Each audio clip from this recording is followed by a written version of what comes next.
Suggested a more unconventional introduction. So our speakers this evening were both born in 1950. One in February, the other in September. They're both married. Rick to Yvonne, Brian to Denise. They both have 2 children who are now grown, flourishing adults. Beloved children. Beloved children. They both have had significant mentors in their life. Brian, Thomas Berry, and Rick Stan Groff. They both have been with PCC since its inception, a quarter of a century ago, and they're friends. So, without further ado, I'll let Rick come up and begin.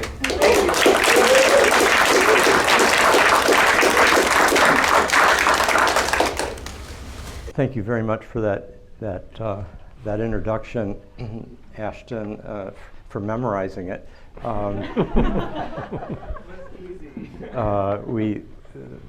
Brian and I both felt like those were the blessings that we wanted to, that we've had in our lives that we wanted to share as marking our biographies. And thanks to both Natalie and Ashton for all you've done in organizing these PCC forums this year. A lot of work goes into that. And thank you all for venturing out into our smoke-filled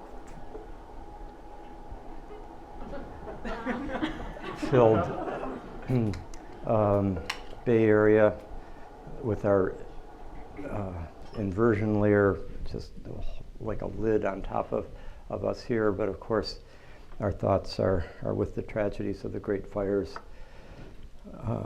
to the north and to the south of us, and really surrounded by a kind of apocalyptic atmosphere on many fronts. So I'm going to tonight do something I usually don't. I normally speak with scarcely a look at my notes, well, looking at outline stuff, but I got only 4 hours of sleep last night. It's partly the air and partly I don't get to do any cardiovascular exercise, which would tire me out enough to get a good night's sleep. And so I don't quite trust my creative lucidity to speak well without attending to my notes fairly closely. I actually probably don't trust myself to have an IQ over 50 at this point. But so our title tonight comes from a statement I heard from Brian a few years ago. The stars lead us to wonder. And I thought that is a rich statement. It's pregnant with more meanings than immediately might meet the eye. And I wrote it down on a Post-it in order to contemplate it. I do this sometimes, like just before going out for a walk at the end of the day's work. I will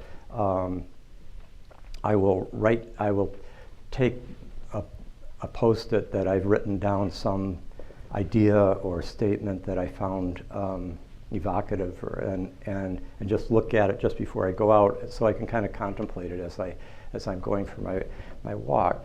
And I spoke with Brian a few weeks ago. Would he like to speak on this together? Because we can come at the richness of that statement in our different ways, overlapping at the same time as distinct. So I want to begin by pointing out that the word wonder has 2 distinct meanings. And both of them are deeply relevant to the stars and to us tonight.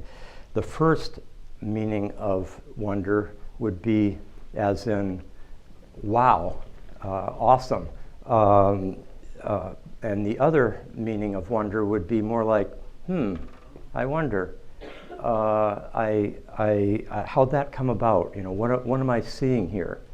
And the first sense has more of that feeling of surprise, even amazement, combined with admiration, fascination, even awe in an encounter with caused by something that whose greatness or beauty so impresses itself on us that its sublimity or its sublime quality or its vastness just has that impact on us. So this sense of wonder has more to do with like numinous mystery. And the other sense has to do with a feeling of wanting to know something that has caused us curiosity and even perplexity. It pertains to an urge to understand a mystery or even solve a mystery, more the way a detective looks at a mystery. So, in a way, you could say the last sense of that I just mentioned of wonder has to do with it leads ultimately to the scientific quest, while the first sense gives rise to something more like a religious sense. And it's precisely that bivalent combination of meanings in the wonder aroused by the stars that has played a crucial role in the evolution of humanity's worldviews. And I would say that these two meanings of wonder in relationship to that are evoked by the stars, they serve as lures or attractors. For thousands of years, the stars have represented a kind of numinously charged focus of our intellectual and imaginative capacities. Hannah Arendt, in a book called The Life of the Mind, wrote, "It is wonder that sends the scientist on his course," we'd say his or her course, of dispelling ignorance, and that made Einstein say, "The eternal mystery of the world is its comprehensibility."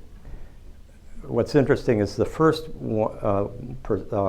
thing that she sets out is the scientific meaning of more like the mystery that needs to be solved, while the second meaning of wonder that she is alluded to with the Einstein quote, because Einstein's sense of wonder, well, he's kind of bringing the two together. He's talking about the intelligibility of the cosmos, but he's saying that very fact produces a state of amazement, in a sense, at the nature of the cosmos, that it would be in some way responsive to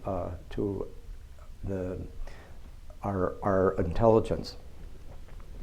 So my basic thesis tonight is that the stars have led us to wonder and to evolve in multiple ways. They not only have evolved into us over 14 billion years.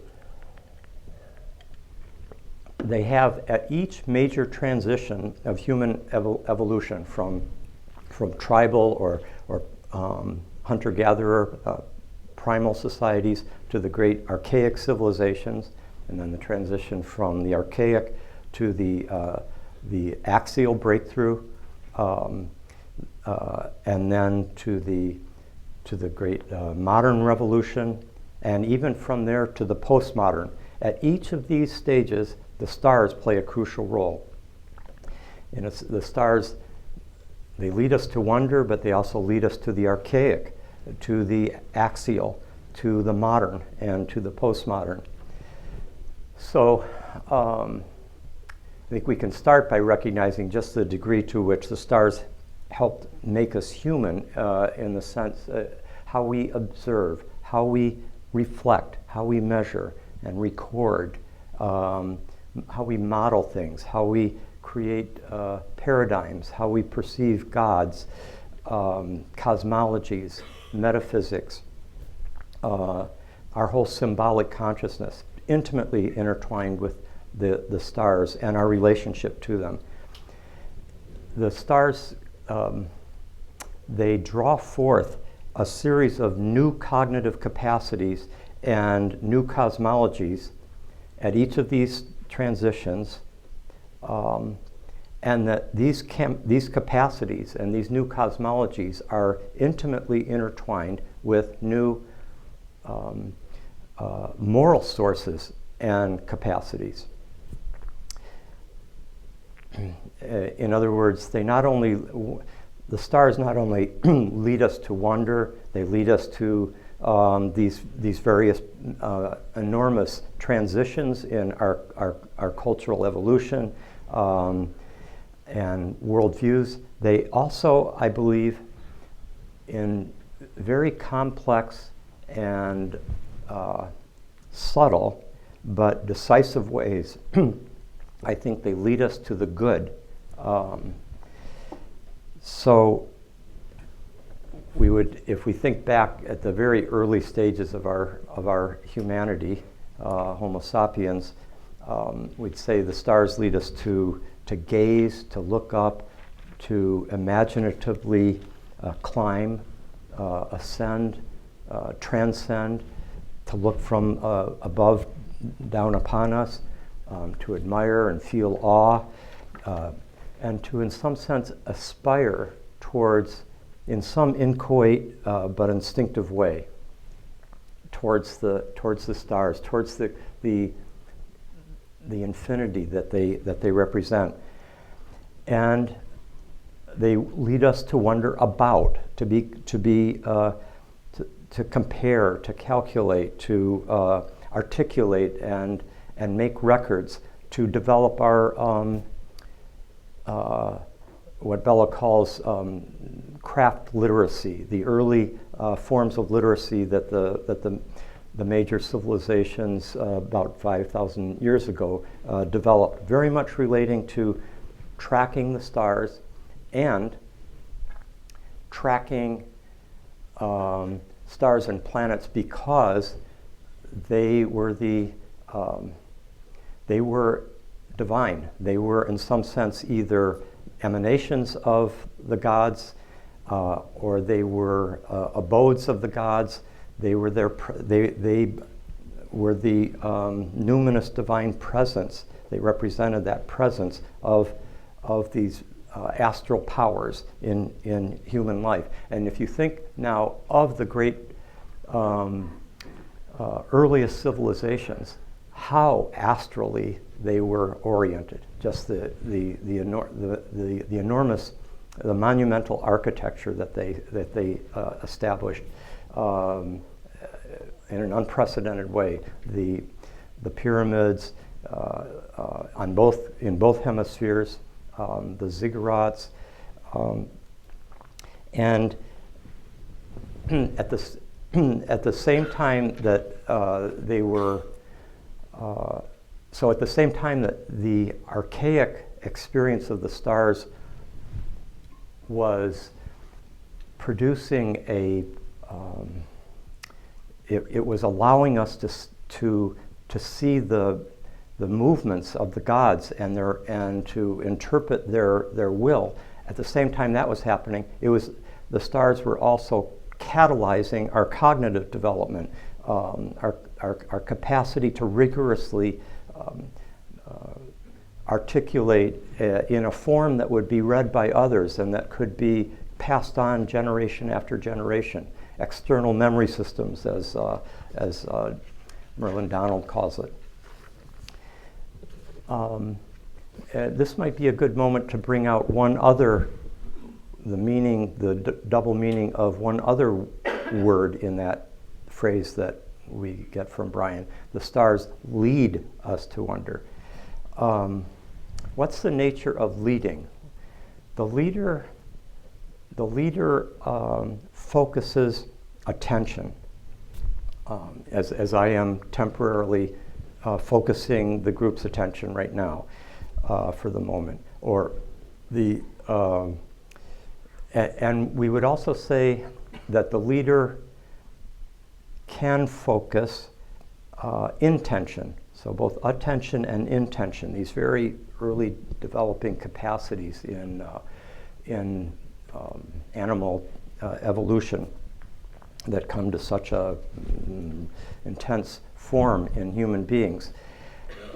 When I think of the leader focusing intention, as in a project or a battle or a movement, think of Martin Luther King, August 1963, in front of the Lincoln Memorial at the March on Washington. He's not only focusing attention, he's focusing intention in a very powerful way. It represents a whole evolution of moral agency that has happened in humanity, and that he is able to draw upon as he's speaking. So the leader focuses attention and intention, both cognition and agency, both mind and will. And what I want to suggest tonight, oh, by the way, let me just say what we're doing, how we're structuring this. I'm speaking for half an hour, of which half my time is up, and then I pass it over to Brian, and then he'll do the same, and then we'll probably talk a little bit, both dialogue with each other, because neither of us knows exactly what we're saying tonight, and it'll be a kind of fresh event for each of us. And then we'll also then open it up to everyone to join the conversation. So what I want to suggest tonight is that the stars and our relationship to them have constantly played a role, not only in our evolution of cognitive capacities and the development of our cosmologies and metaphysical frameworks, they have also deeply shaped the evolution of our moral agency and our spiritual horizons.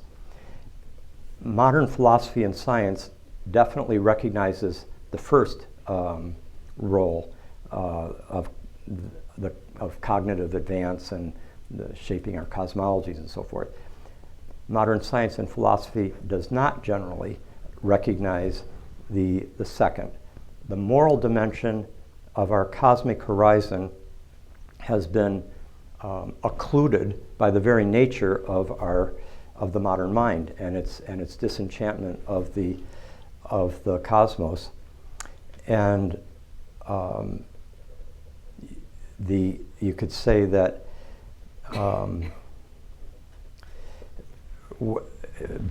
by its neutralization of the cosmos, by which I mean it neutralizes, it objectifies it, it eliminates the cosmos's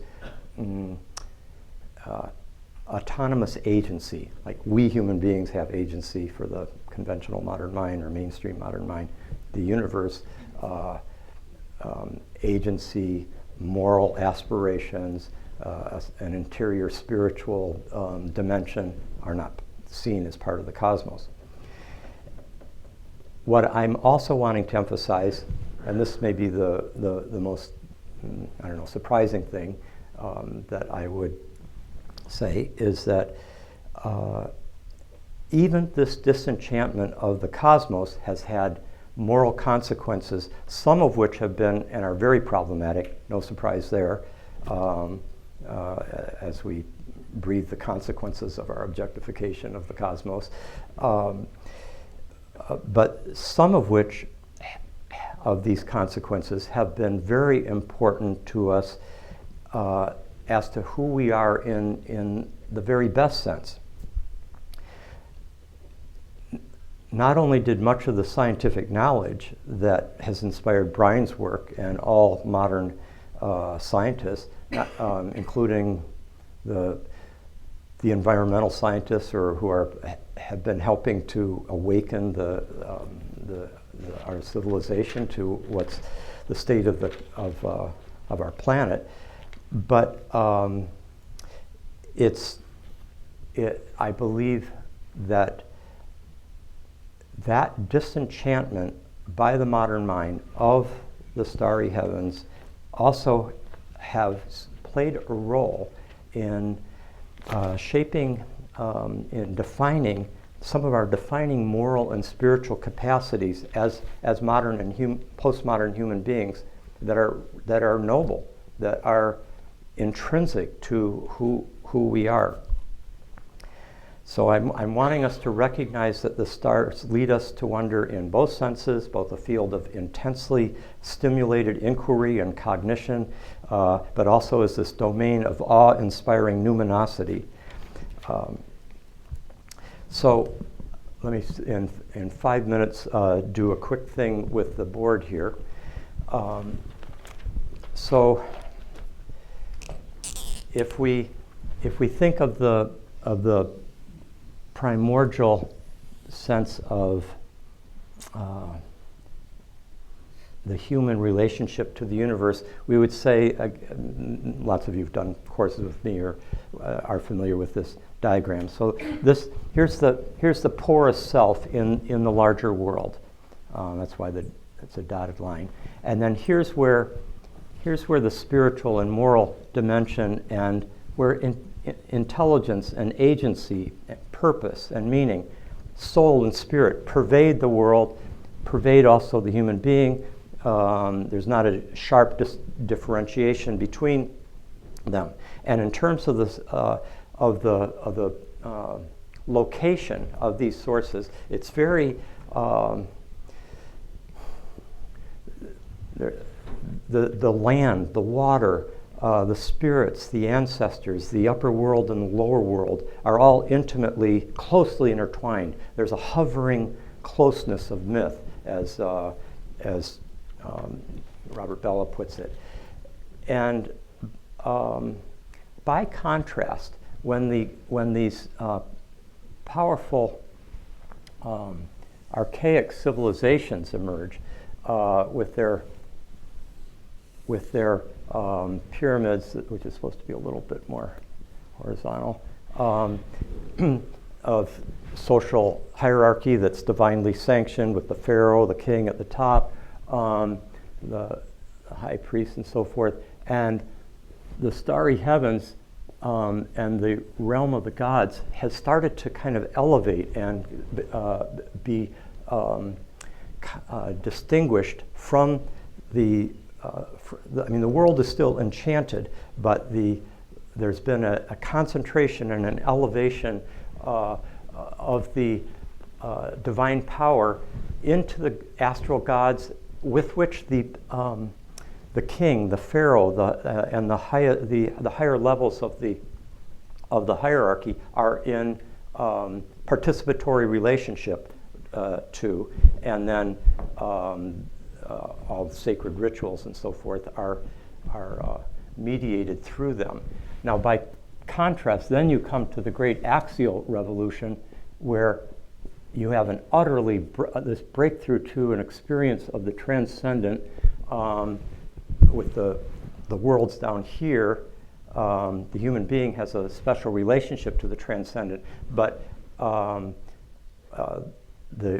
the philosopher, it's happening in Greece and Israel simultaneously in the first millennium BCE, particularly around the 6th century BCE. You have simultaneously in Greece and Israel, India, China, perhaps Persia, individuals, philosophers, sages, mystics, prophets have a special, they are able to access the divine. They don't go through the social hierarchy. Both the social divine and the cosmic divine begin to lower their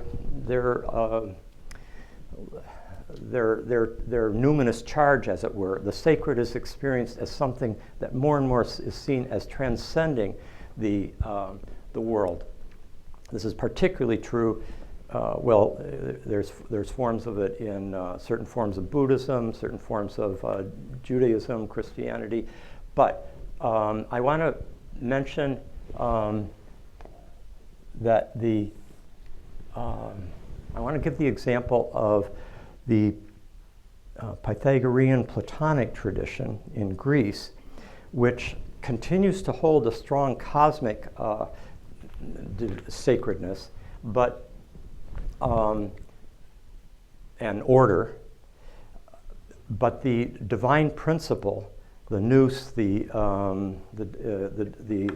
highest divine principle is one of cosmic order, of reason, and with which the philosopher can participate, it can access.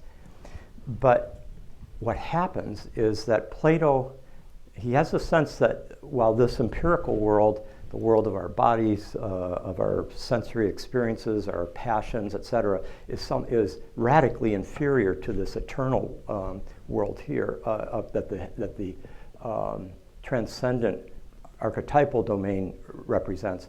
But and he sees the heavens and the perfect order in the heavens as representing and carrying the divine in a tangible way. There's a real separation between the heavens and the earth in this sense. But he notices, as the major astronomers of the era are recognizing, is that the planets are moving in a different way than the stars. That's why they're called planets, means wanderer in Greek, and they slow down sometimes, they stop, they go in the opposite direction from the rest of the stars night after night, and Mercury's doing it right now as we speak. And for Plato, this was a problem, a metaphysical problem, which because it introduced a disorder into the perfection of the cosmic order. And so he felt this must be an illusion. They must really be, those apparently random wandering movements of the planets must really be reflective of a powerful, a deeper, subtle mathematical order that he called on all future philosophers and astronomers and mathematicians, who for him were all the same category, called on them to solve this problem of the planets and find out what was the actual mathematical order that was informing what seemed to be the chaotic appearances. And that's where that phrase, saving the appearances, comes from, or saving the phenomena. It's to save it on behalf of this divine order from the apparent random movements that were for Plato a sign of loss of divinity and imperfection and a kind of blasphemy on the perfection of the cosmic principle. So that Plato sets in motion. It goes, from Plato to Eudoxus and Aristotle and one Hipparchus and one astronomer after another, and philosopher creates new paradigms, Ptolemy being the one that especially establishes a frame of reference that lasts all through the next 1,000, 1,500, almost 2,000 years. And then comes Copernicus and Kepler, who between them basically solved the problem of the planets, recognized that if once we see that the Earth is moving and the planets are actually moving in ellipses rather than in circles, then the problem of the planets is solved. There is a divine simple order. They were both super Platonists, and they both fulfill the Platonic and what they feel is like the Christian imperative of. They've broken out of the state of the fallen ignorance, seen the universal order, the divine order, for the first time, really, like realistically, And there's a great sense of exaltation. The modern mind, from that point on, Galileo, Descartes, Newton, the Enlightenment, has just tremendous confidence in its powers of intellectual understanding and superiority to every other form of cognition in all previous eras, cultures, religions, etc. And even the sense of the planet, the Earth, at first, is now moving into the divine realms, as if the Earth is moving where it used to be sacrosanct, and the Earth used to be the imperfect realm. As Sean has emphasized, quoting Kepler, the Earth is seen as a stella nobilis, a noble star. And so this is the great breakthrough, but the great modern paradox is that that sets in motion while the Platonic divine cosmic mind, as it were, comes right into the modern mind. Michelangelo's painting of God touching Adam is like that's happening right at the same moment. The Copernican revolution is happening, and it's just this fantastic moment of divine illumination. But that sets in motion the disenchantment of the universe, because it's out of the Copernican revolution that the Cartesian and Galileo, the Queen, they basically are able to come up with the new physics that is able to explain the movements of the moving Earth, but it's a mechanistic cosmos.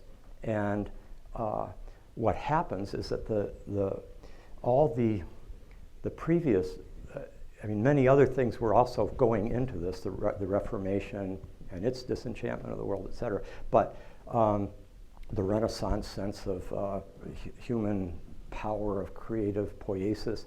But the outcome of all this was that the human being, in some sense, gets divinized. It gets raised to just tremendous sense of its own power. And instead of the original feeling of identifying with the divine solar logos, there is a feeling of identifying itself as the divine solar logos. It's the highest good around. It's the summum bonum. It's the most powerful form of purposeful conscious intelligence in the known universe. And the rest of the world gets, the whole anima mundi gets pulled out. Now, what this, the positive side of this, I'll go just about 5 more minutes. Is that okay? Mr. Chairman, I'd like to donate 10 minutes to my colleague from Marin. It's very kind of you, Senator Swimme. If only. I'm glad we're in the same party.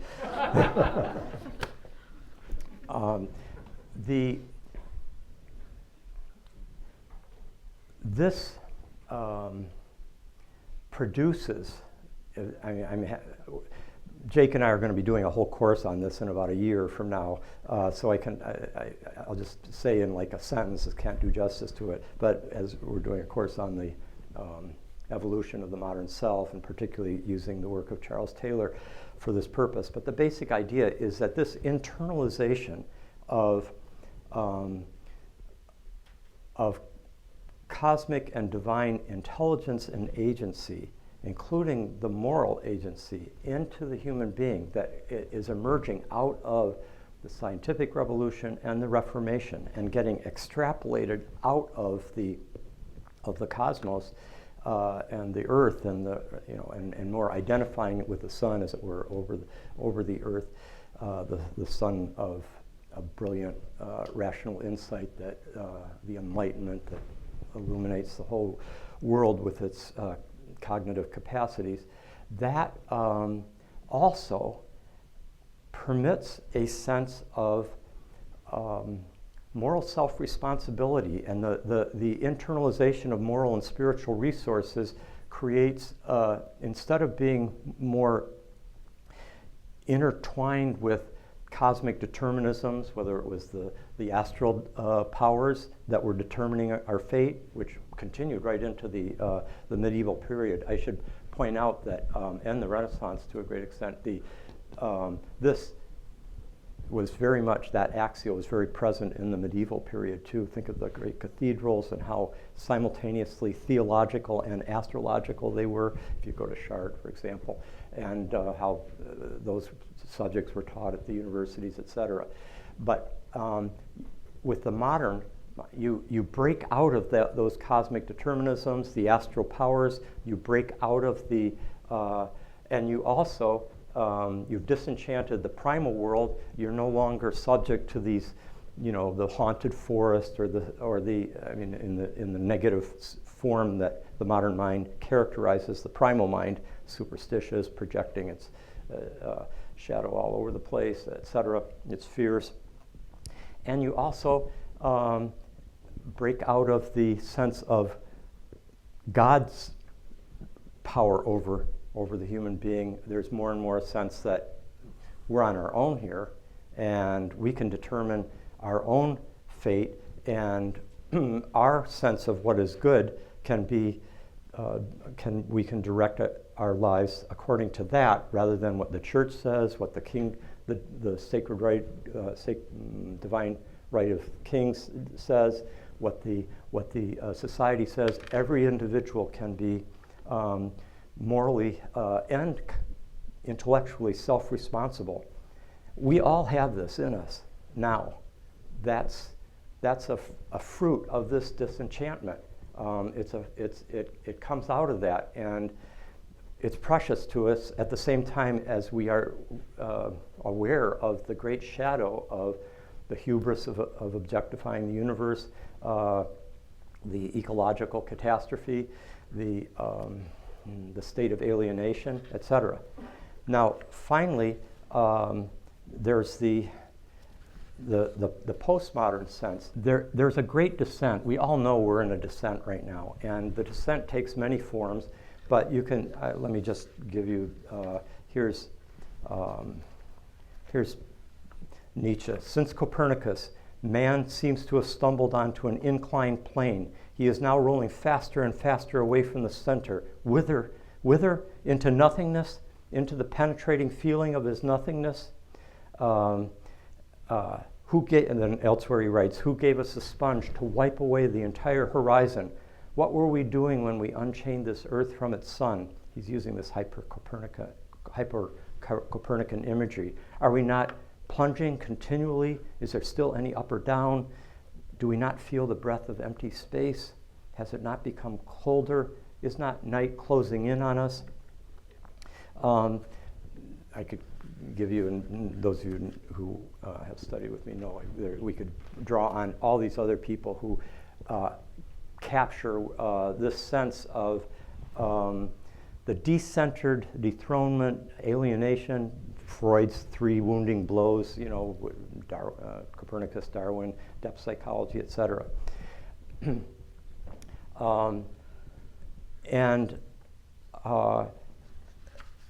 But what I want to point out is that with the I'm going to have to really compress here, but with the let me just show you what this postmodern, because it really is a new sensibility, fundamentally different than the modern, and in some ways it's the perfect polarity to the axial, even as it's especially connected to this and to the to the modern. It grows out of the modern. It's hyper reflexive, but it is also and focused on emancipation and so forth. But it is also very connected to the primal. That it is that, in a sense, I put here in a kind of mandala-like form, so that this very tiny decentered self.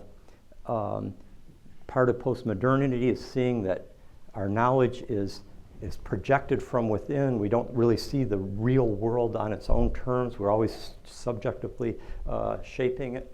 And even that the world in turn is the reality that we create through our cognitive structures and so forth creates a kind of feedback loop. But also part of postmodernity is the multiculturalism of it and the breaking out of the patriarchal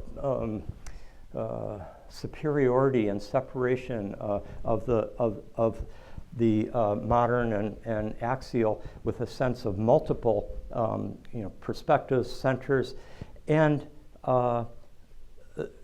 recognizing the nobility of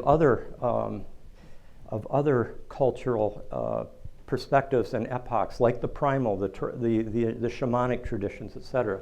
And so there's a kind of some worldviews that we shape the world with are disenchanted, some are enchanted, and we have agency to some extent in which way these go. We help select our world and worldview, and there's a kind of powerful question mark. There's also, in other words, indeterminacy, uncertainty.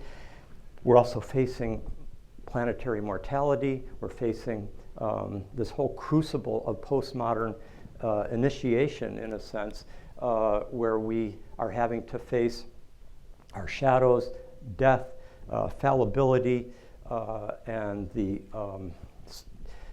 whole separation from the rest of the universe. And so the consequence of all this is that the postmodern also represents, I think, a great morally consequential moment, which the decentering of the cosmos, of the human being within the cosmos, has played a key role in.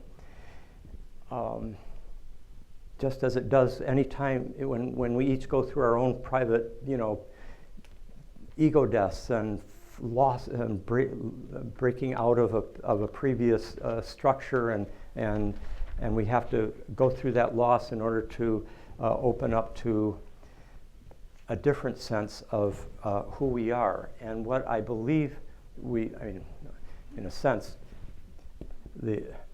here's the center, and part of this is the center cannot hold. This is the Yeats moment, in the Second Coming.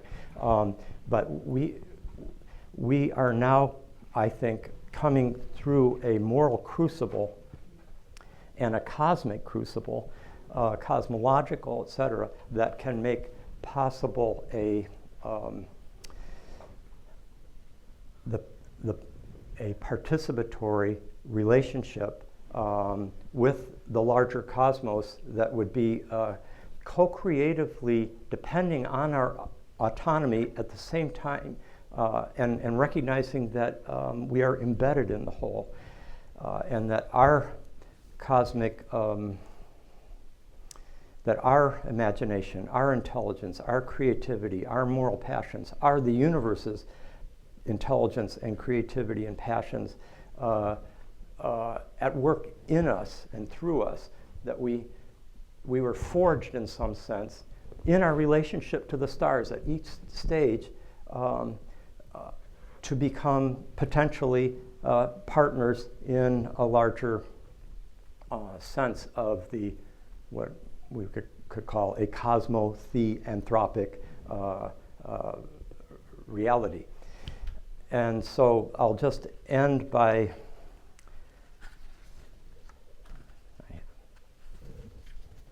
saying one more thing. But the thing that we were going to show up here was that this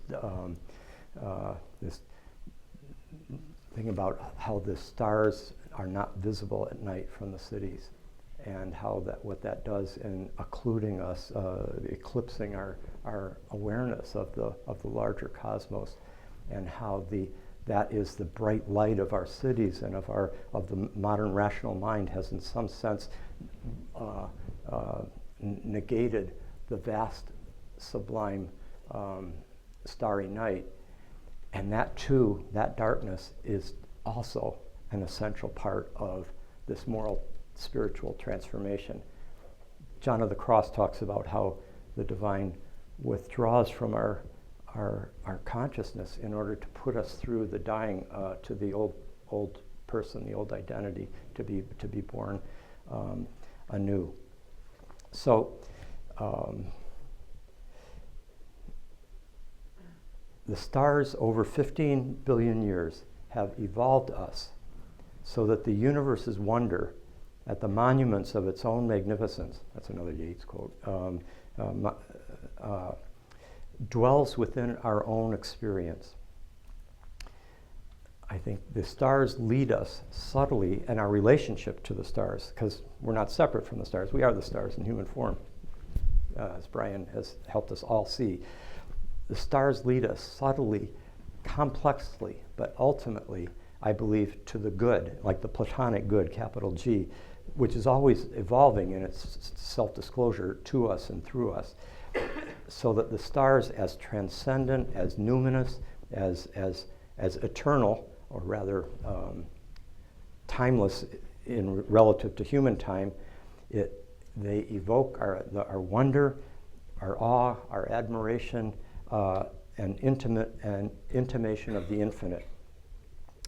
And in this sense, I think we can say, as has been said before, the stars lead us home. And this is true in many senses, more ways than I can articulate tonight, and in more ways, I think, than any of us probably can know. I think that the stars lead us home. But two of the ways we can articulate have been explored here in PCC for 25 years.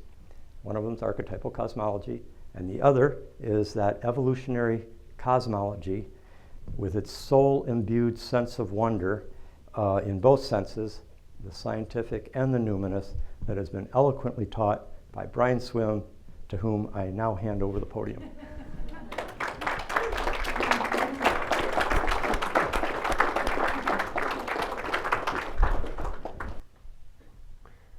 So I'm going to start with the last line that Rick gave, which to connect it all up, that our moral sense is the universe's, and we have been forged by the stars to become a cosmotheanthropic reality. So that those two ideas, but especially this one, that our moral sense is the universe's. I love that. I love that Rick. I love everything about your talk. Obviously, all these years we've been thinking about this together. But by bringing the moral in, it identifies what we need to be thinking about. I've been thinking about this talk for a while because I always love to dialogue with Rick and to present these ideas here in the philosophy, cosmology, and consciousness context. And so as I thought about this, and I was sort of noticing also my emotional mood throughout, and it was largely one of misery. And I thought about that, and I thought, should I tell them that?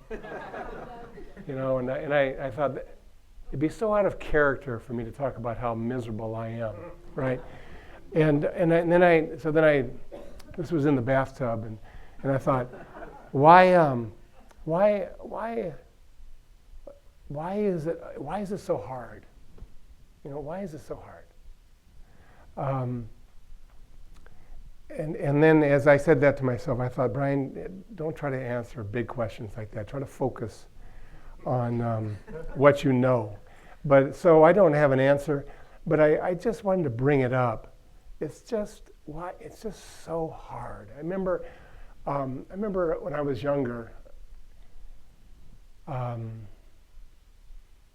I was just so overwhelmed by the nuclear buildup. I just thought, if we could just stop building ICBMs and threatening mutual destruction of the world, I could really enjoy my life. If we could just stop it, And then, so I lived with this kind of semi-anxiety and misery and joy. I mean, it was all mixed together, all the way up to 1989. And God, it was over. It was over. Now we could really have fun. I remember I ran outside and just rolled around on the grass. It was like didn't have to worry about that anymore, Then, 3 weeks later, I had the same miserable experience of the things we do to each other, and it's just so horrible. And so I bring this all up mainly to say that I think there's something extremely important about connecting our work to the catastrophe of our time. And it doesn't matter what time we're talking about. I mean, it could be the Middle Ages, it could anywhere, no matter where we are, there are catastrophic things taking place. And if our thinking is not addressing that, then probably we are hiding in some kind of ideology that makes us feel good. So let's bring these together. So we live in a time when we're ruining the planet Earth with tremendous intelligence and power. Now, does anybody want to think about this? No, we don't want to.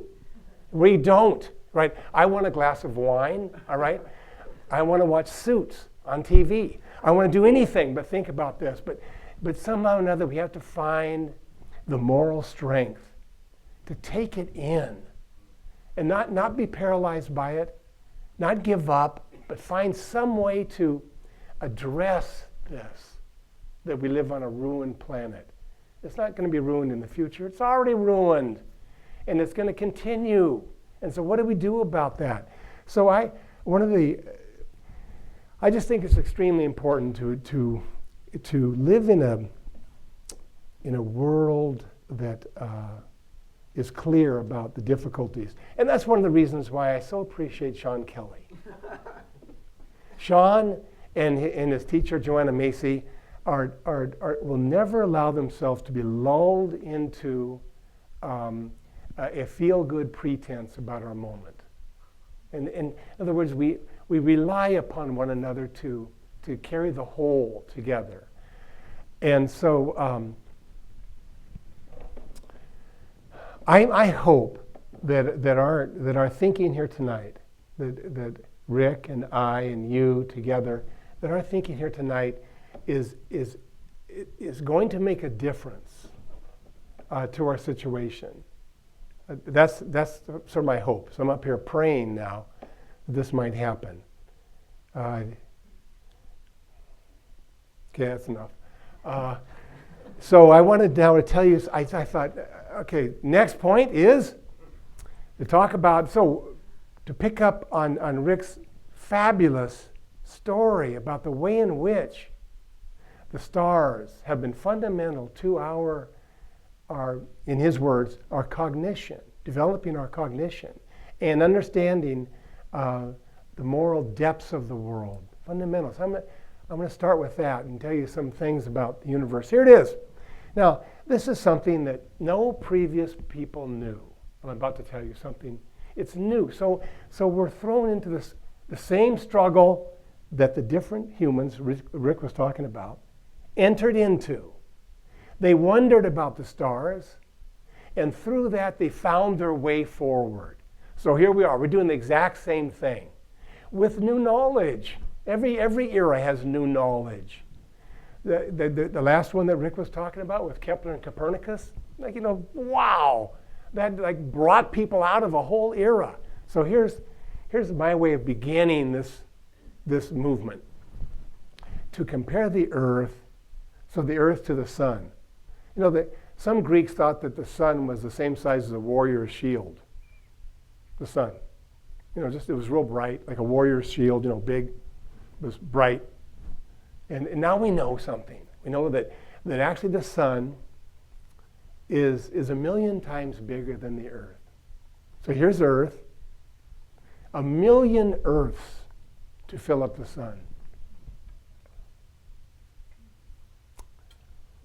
I just want to dwell on that for a second.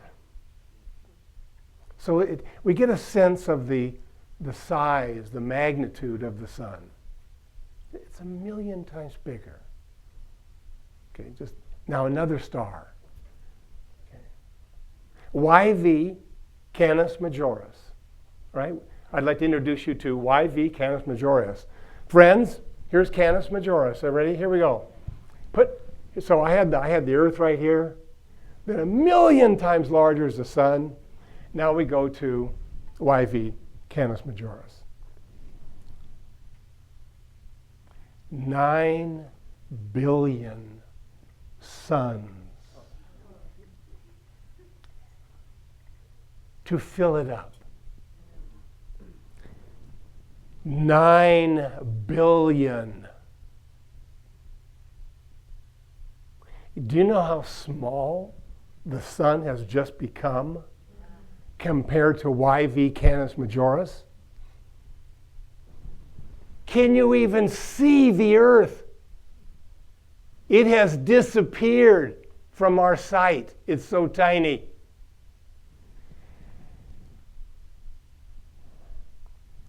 YV and the sun are just 2 of the 300 billion stars of the Milky Way galaxy.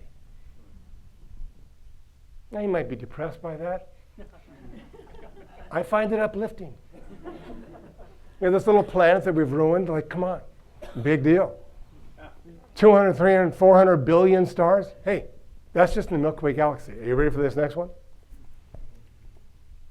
We have counted 2 trillion galaxies. 2 trillion. I mean, we can't even imagine how tiny we are. Does it make you feel insignificant?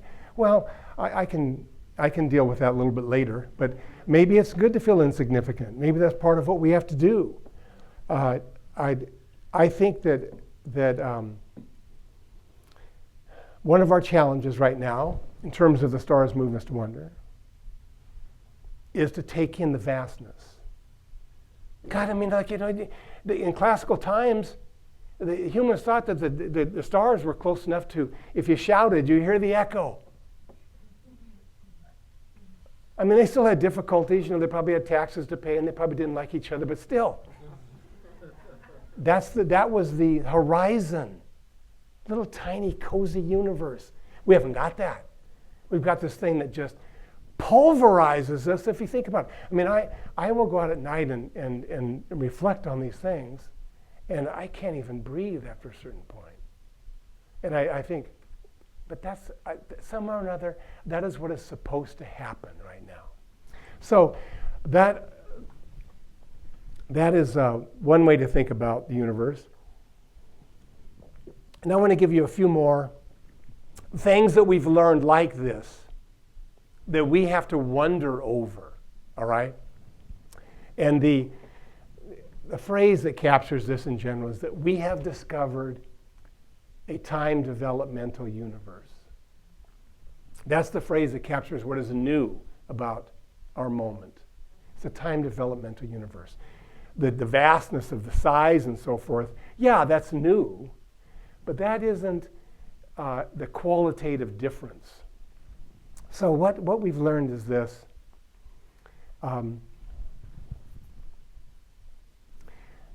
These galaxies that we've just discovered are all moving away from us. They're all moving away. And we can measure the movement. We can calculate how long it's taken for them to move apart.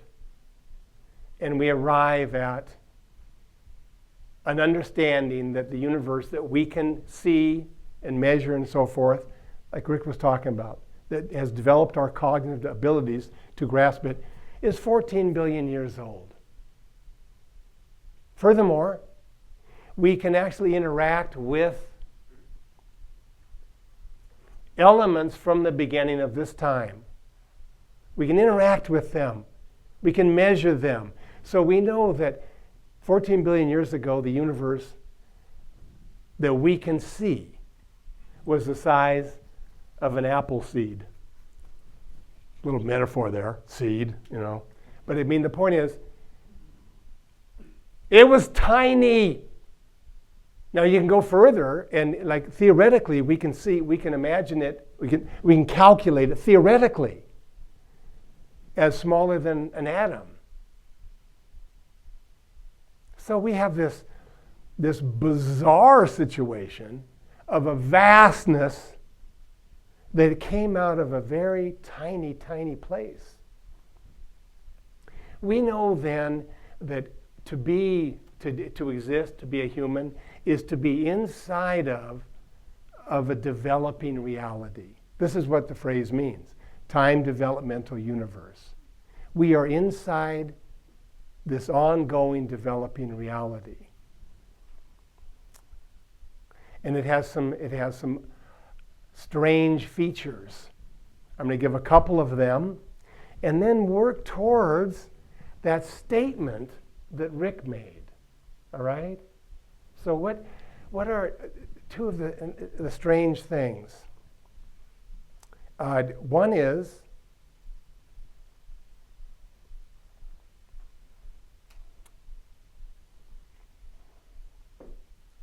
every place in the universe is at the center of the universe. It's really bizarre. Okay, here we go. I'm going to give you the evidence. You ready? Right. Okay, let's bring it together. Focus. It's all going to go away in a couple minutes, but I just need your attention. We can detect light from the beginning of time. Almost the origin of the universe, not quite. All right? So this is the part that's strange.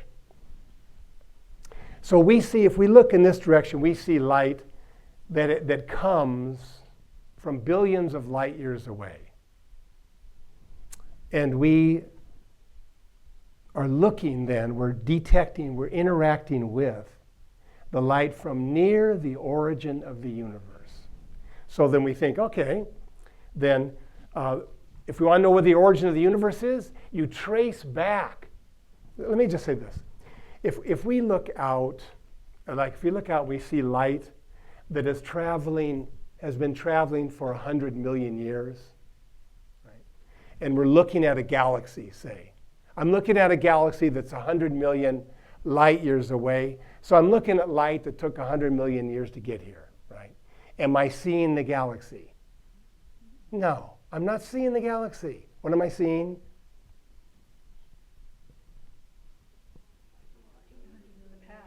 I'm seeing the past. I'm seeing the galaxy as it was 100 million years ago. Great. So that's the one difficult thing. When we look out, we're seeing things as they were in the past. I look out 100 million years ago, I'm seeing what the galaxy was like 100 million years ago. I go out to 1 billion years, billion light years. I'm looking at galaxies 1 billion years ago. When I get out to 12.5 billion light years, there aren't any galaxies. There are none. No matter what direction I look. I just said there are 2 trillion galaxies, but none of them are 12.5 billion light years away, apparently. What have I discovered? The oldest galaxy is... For me? No galaxies before 12.5 billion years ago. Thank you, Professor Kelly. You just cheered me up. That means that if I'm looking back 12.5 billion years, there are no galaxies then. They haven't formed. Do you see the point? Yeah. So you go back far enough, you get to a point before there are any galaxies.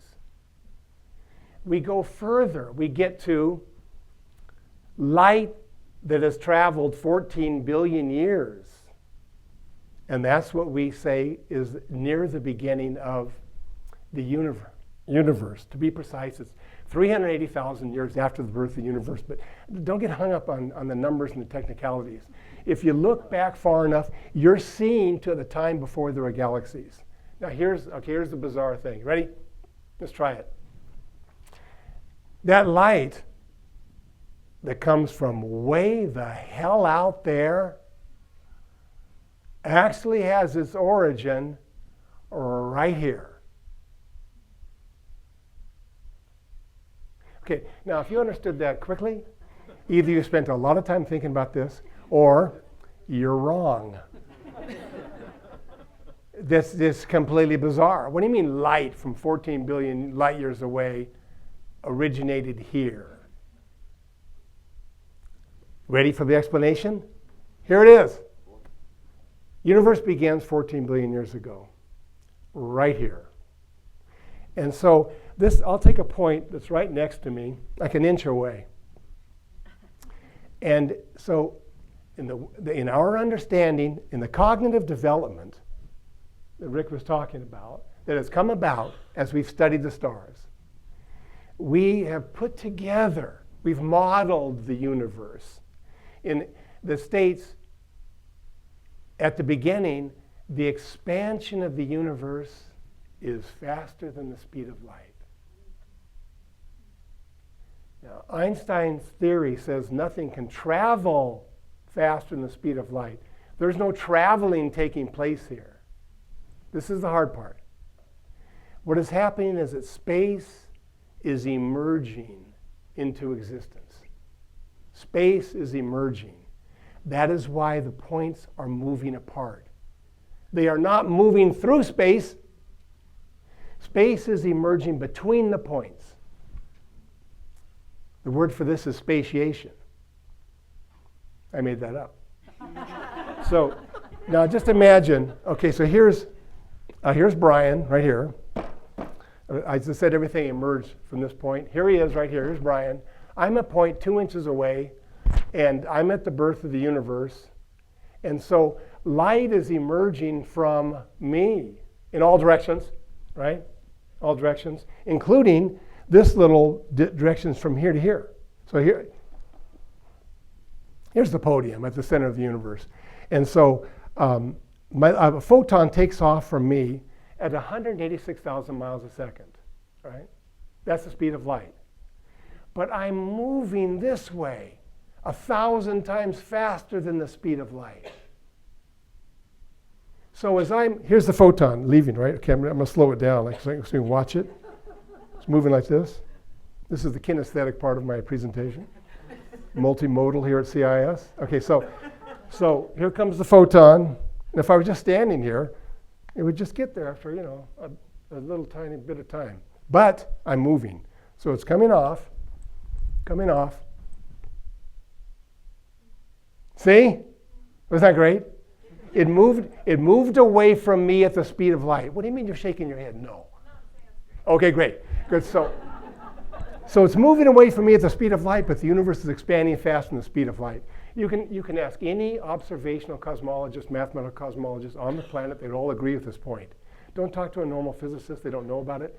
And you get a lot of arguments, and no, you can't go faster than the speed of light. I'm not saying that. I'm saying the universe is expanding faster than the speed of light.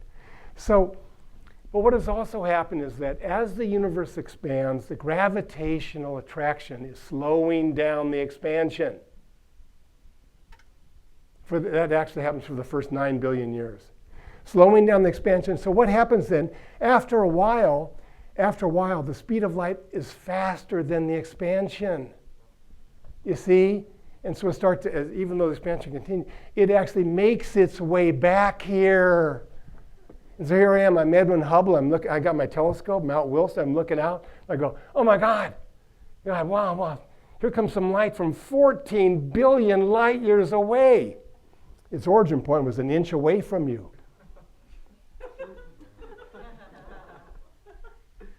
I like the way you're going no now. It's like unbelievable. Like, whoa. Yeah, exactly. If it was easy to understand, it would be a waste of your time. Because the form of consciousness that we have, as Rick was saying, is what is causing the destruction. You see, so we need this hard practice of breaking down a form of consciousness so another form can come in. So we live in a universe where every point in the universe is at the center.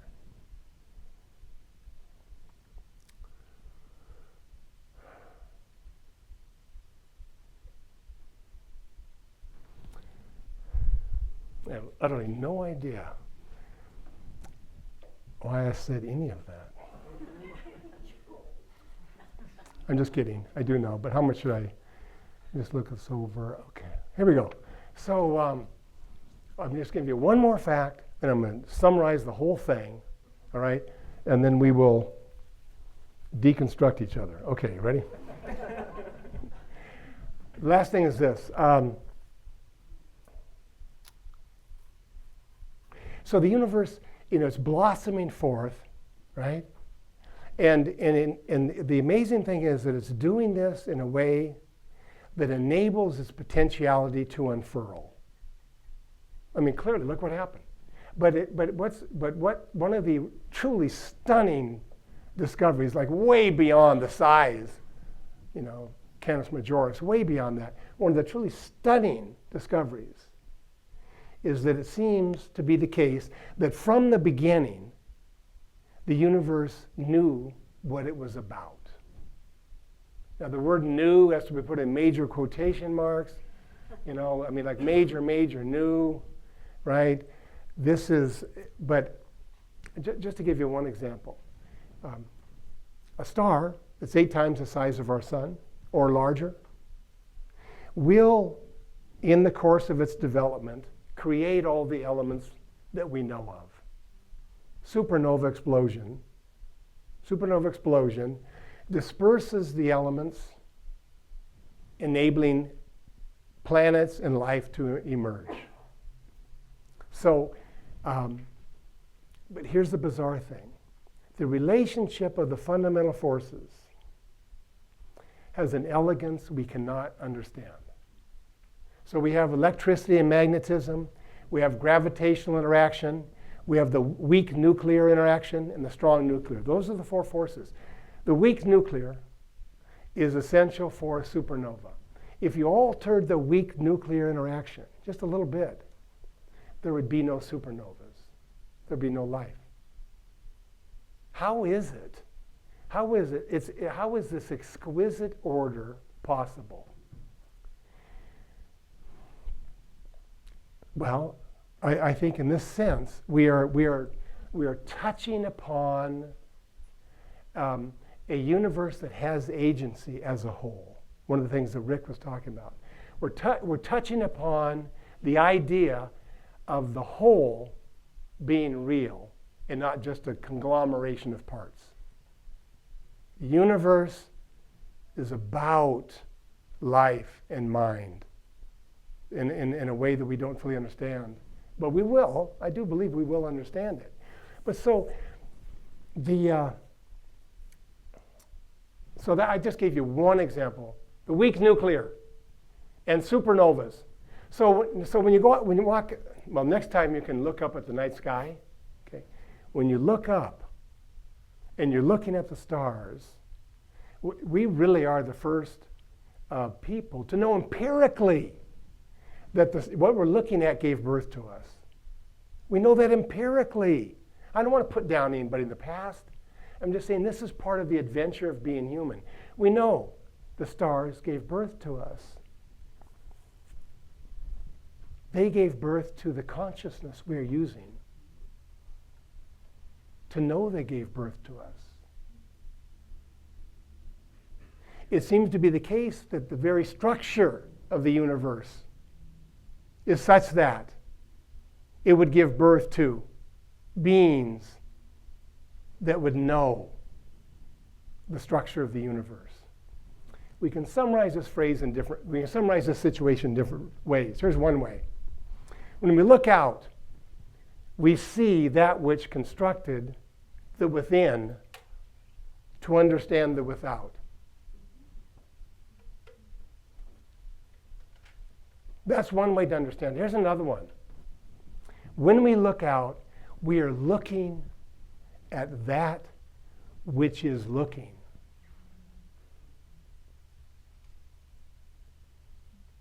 We've made that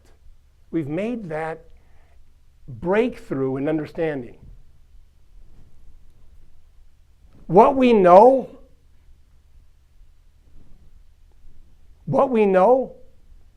is what is knowing. We have come to know what is knowing. So this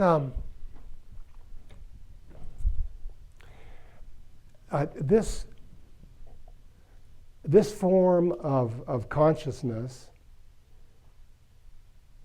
is struggling to find a stable existence as humans. Maybe there are different forms of consciousness, but when we look at each other, we're looking at that which constructed us. We've discovered the mutual, unitive, co-creative, evolutionary nature of our lives, of existence. And our challenge is to find a way, like I say, to stabilize this, to make it ongoing, we don't know what it means to be human. We're discovering what it means to be human. This is the one way in which humanity is coming forth. That is our gathering in the philosophy, cosmology, and consciousness community is an exploration of the form of consciousness that the universe knew from the beginning would come forth. There are nodes around the planet that are exploring this. We're exploring other things here as well, but this is one of them. I have an image for you. It came to me in the bathtub when I was thinking about all this. Here's the image. The vastness of the universe, the vastness, all the way back 14 billion years, can be thought of as a giant wax candle. And human consciousness is the flickering flame of the wick. To feel that our consciousness is actually the work of 14 billion years of creativity. That's the form of consciousness that we are struggling to bring forth. And our task is to create a civilization that's in alignment with that form of mutuality. So Rick, some of these things connected with what you were saying. Maybe we should talk about some of the things that are similar and some of the things that are different. Do you want to join me up here? First, let's applaud you. Oh, no, God. Thank you. Thank you. What I'm impressed by as we both kind of came into tonight's task is how we both, from the first moment, are having to, and this is kind of the poignancy, the enormous spiritual challenge that every person in this room feels of holding at the same time the wonder of the cosmos and of the cosmotheanthropic experiment that has brought forth this consciousness that is reflecting back on the whole that it is an expression of, that it is, to hold that at the same time as holding the catastrophe of the planet right now, and that it is human caused, and that our country and the powers that are most in the ascendant right now in our country are in certain ways doing the most to accelerate that catastrophe. That's the almost impossible moral, spiritual, and cognitive challenge that we all face. And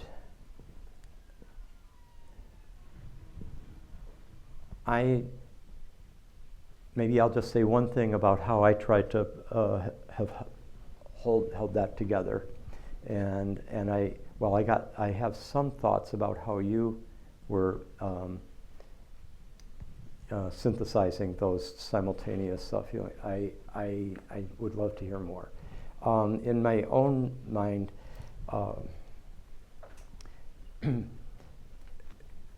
this kind of sloppy diagram up there. I should have the lovely one that you produced there, Elena, for me, that does this more elegantly. But if I were to summarize this in relationship to the catastrophe, it's that I would ask, like, at each stage of these great kind of cognitive, cosmological shifts and cultural shifts, where were the moral, spiritual sources experienced? And in the primal worldview, they were experienced in the ensouled land that was simultaneously, it was the ancestors and spirits were there in the land, in the water, in the wind, in the earth, in a very local way. Okay, right there, kind of a local Gaia. Ubayadi is that great term, the saturated, soul-saturated there-ness of the primal experience. And then for the archaic, its experience is in it's moving up. It's experienced in the heavens, in the astral powers, the stars and planets, and in the gods, and in the god humans that the top of the pyramid represents, the pharaoh, the king.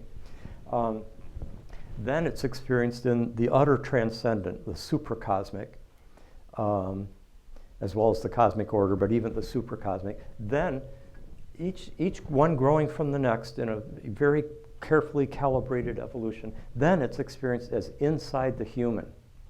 And we all carry that in us. We're all moderns in a postmodern context. And then in the postmodern, where the moral spiritual sources experienced? And suddenly everything kind of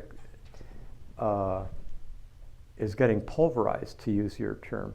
We've gone through this great, whether we call it the great turning, the great unraveling, as Sean calls it. I want to think of it as a great descent. It's a descent into the underworld of the unconscious, the deep psyche, but into deep space, deep time, deep uncertainty, the deep darkness of our not knowing.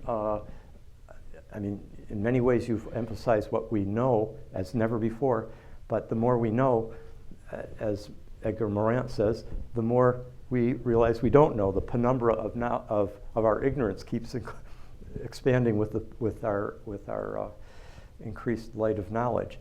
And so in some ways the moral spiritual sources are now experienced, first of all, in no longer in just the human.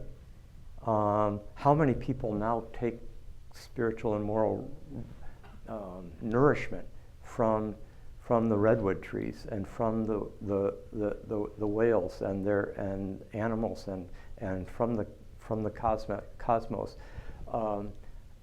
And also, they no longer reside just in like the modern human. In fact, modern man, it's now broken out of the gender. It's multiple genders, multiple species. It's gotten democratized, and also multiple perspectives and cultural perspectives can be simultaneously seen. This has never before happened. Simultaneously, we can experience multiple perspectives. We all have them going on in us right at this minute. Cultural, religious, scientific. We're all, most of us here, we're all Buddhist, we're all Christian, we're all Jewish. It's all streaming through us. We're all shamanic, indigenous, goddess worshipping, nature mystics. And atheists. And atheists, very important, very important. That's all in us. And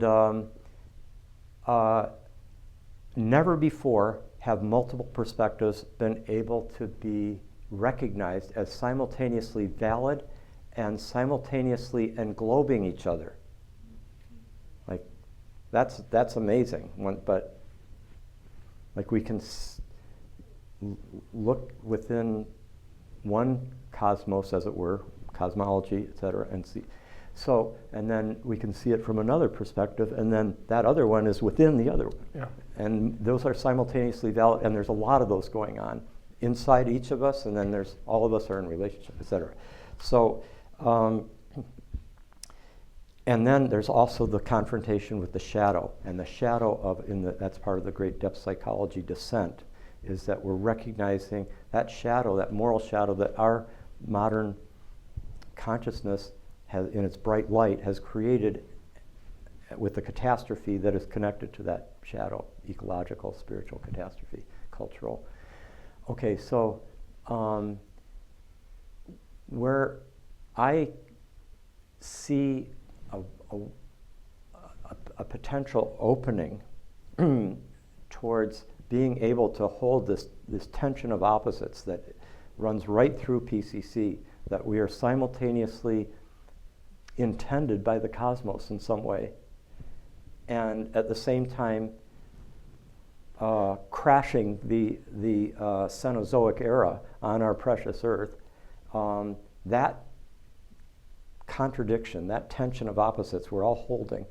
And the only way, this is Jung and Hegel and William Blake's great insight, is just you hold that tension of opposites and then something can happen if you hold it. That some divine third, something opens up that couldn't have happened unless you held the tension that seemed to be irrefutably contradictory. And I think that by seeing this pulverization and dethronement and decentering that we both have been talking about, that represents in some sense a kind of spiritual initiatory crucible that I believe the cosmos intended. I don't know where it's going. I don't know. I think there's many more dimensions of being than I'm seeing right now. I think there's all sorts of ways in which surprising, awesome, wondrous transformations, births out of deaths can happen. And I don't pretend to know, but I do sense that there is an arc of the moral universe, and that the universe is moral, as well as being a universe, and that it's somehow working through us, and in some sense our agency is playing a crucial participatory role in it, and that can only be played by going through this assimilation of the catastrophe that we are undergoing. And that's kind of the best I can do. That kind of combines these Yeah, yeah. I'm wanting to call from you, because I know you live with this daily. I think the very first time I saw you in 1988, we were at that Esalen philosophy conference, I got that simultaneous sense of this is a person whose scientific cosmology is numinous through and through, and he's also deeply conscious of the catastrophe that is starting to emerge, much more now than then, but obviously it was already happening. And that misery that you started your talk with, and the dazzling vistas that you opened up to us, I'm wanting to see how you integrate those or hold them simultaneously.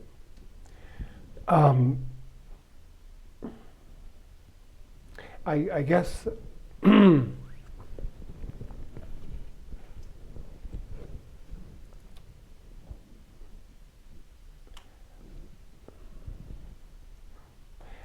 I mean, when we look at taking the universe,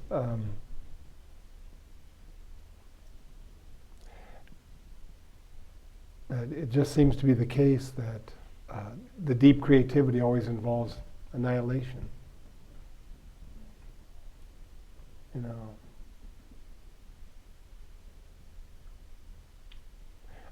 So I guess the one thing I might say that I sort of offer as help would be that that with some annihilations there's this little creative remnant. That's the phrase. I don't know where I got that, but it sounds like something out of Toynbee. Yeah, the creative minority. Yeah, yeah. And the saving remnant. I think it's a creative minority. He uses. Yeah, that's true. But I mean, the whole idea of just everything is destroyed, but there's a little tiny little bit left. Uh-huh. And that becomes so crucial. I mean, the most famous example would be the last mass extinction, and you have this. If you're doing a flyby on planet Earth, and you saw all these amazing creatures dying forever, right?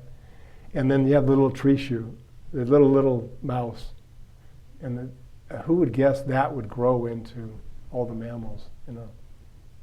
So that's sort of what I do with the deep miserable situation we're in. I sort of keep looking for that makes perfect sense to me, because I mean, in some way, as you know, inspired by you and other things that have happened in the last 5 years in my own work, as you know, I've really got into studying Earth evolution, animal, plant, biological evolution, the last 500 million years in real detail. And it's just overwhelming to me that these series of mass extinctions have happened that were the very definition of catastrophe. And yet, out of every one, things became richer, more splendid. And that's like so much of the mammalian, all those birds, that didn't exist until after the Mesozoic began, out of a mass extinction. So, and it perfectly parallels what I have been drawing on, where you go, with the recognition that annihilation seems to be essential to the cosmic creative process. And so far, it's been pretty impressive. Is it likely that on this one tiny little, vanishingly small, insignificant planet that's going to be, that in some sense that principle will be forever in some fundamental way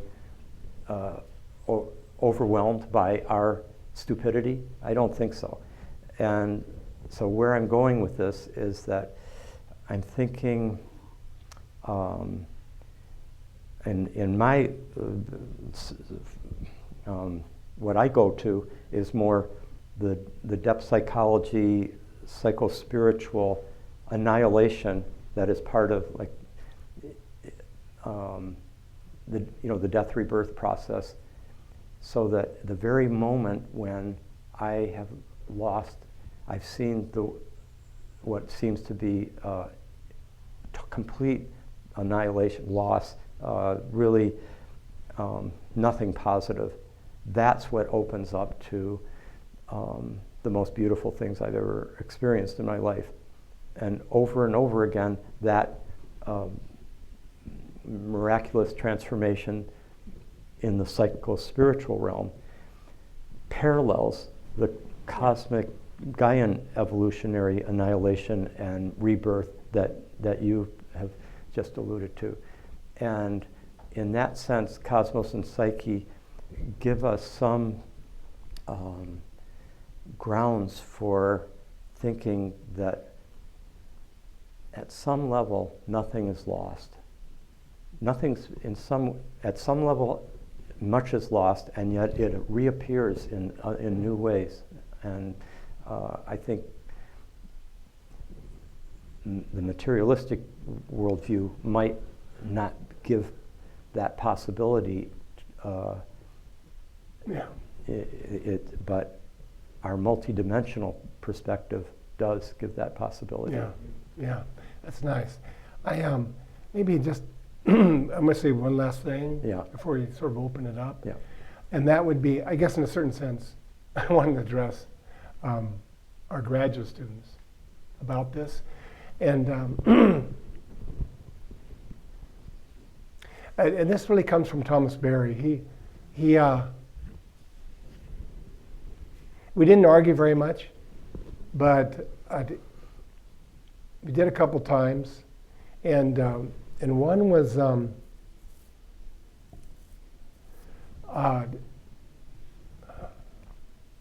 one was when he basically made it clear to me that I didn't realize how deeply I was colonized by industrial consciousness. Now, the phrase industrial consciousness is the phrase I use. You can put in there white supremacy. You can put in there a whole bunch of other phrases. But it was really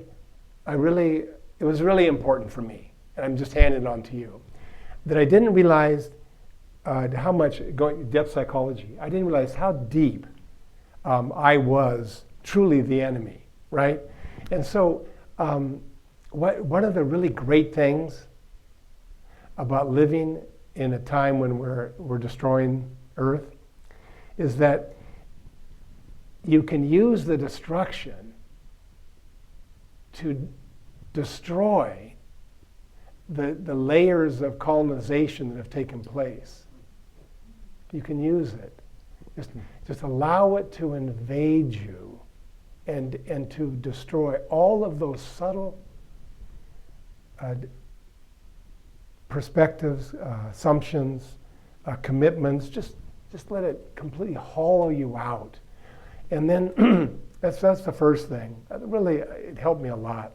The second thing is to realize that we live on the edge of a cliff. There could be a massive destruction at any moment, which would eliminate us, our lives. So why waste your time doing the second or third thing that matters to you? There's no reason for it. We're living at a time of imminent disaster. It might not happen, but if you can make real the possibility of a massive ecological collapse, you can do what you were here to do. You can find the courage to be who you are. And that really helped me. So I offer that up. Another way to say it on a lower level is say, don't take a course ever for a degree. Right? And choose the courses that really, really matter to you. That's all that matters. Should we open it up? Please, yeah, let's. Ashton, could you open it up? Yeah, any questions? No, or comments, Oh, comments. or insights. Well, I especially want insights. Help. Ask them for help. Yeah, can you give me some help? Hello, thank Hello. you for your talk. It was very nice, and I loved your chat with each other. So I guess my question is twofold, and I guess both of you could answer part of it, or all of it, or what have you. Brian, so you were talking about how you walk outside and you just ponder about these things, and it puts you in just a state like you can't even breathe. There is such a magnitude of, the infinite once we really start to expand or touch into our naturally expanding process into the universe and really grok what that totally means.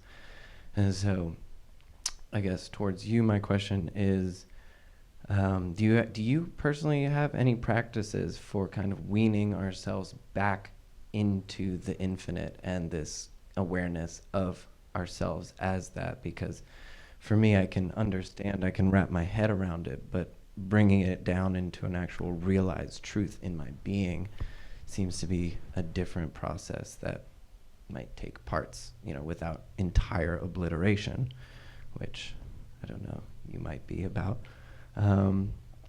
And Richard, I was wondering if you had any practices or methods that we as these kind of conscious entities with our own feedback loops, creating our own worlds, and then in conjunction with that expanding process, how these worlds actually expand into each other in a kind of compatible way, because that's what we're trying to work towards here, that kind of solidarity in oneself, creating that world, but then it's embedded with this other world.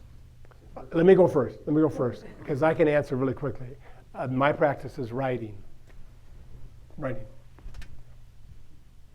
I'm not leaving. I'm just wondering. Rick, I would love to. Oh, I felt it. I felt it.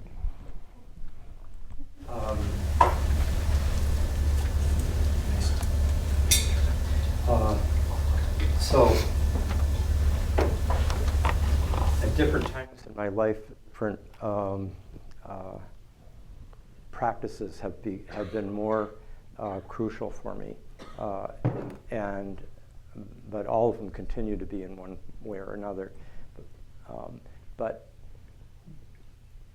listing them in the most, well, no, I'm not going to put them in rank them, because each one has its own.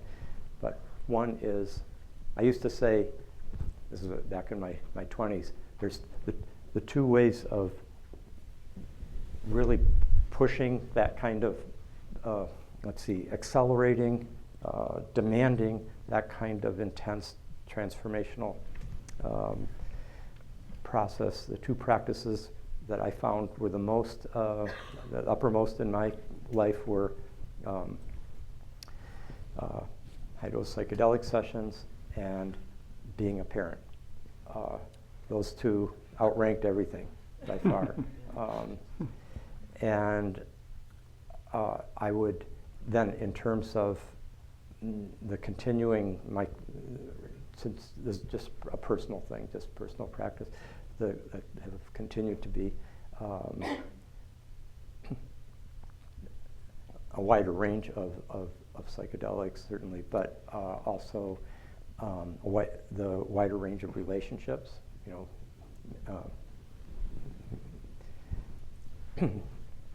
Every day, the relationships are so big. being present for each moment as much as I can be, like coming out and we've talked about it in our radical mythospeculation class of like being present for seeing the tree, seeing the squirrel in a way that I'd never seen before, and just like being able to recognize that that's me, that tetrapod in squirrel form,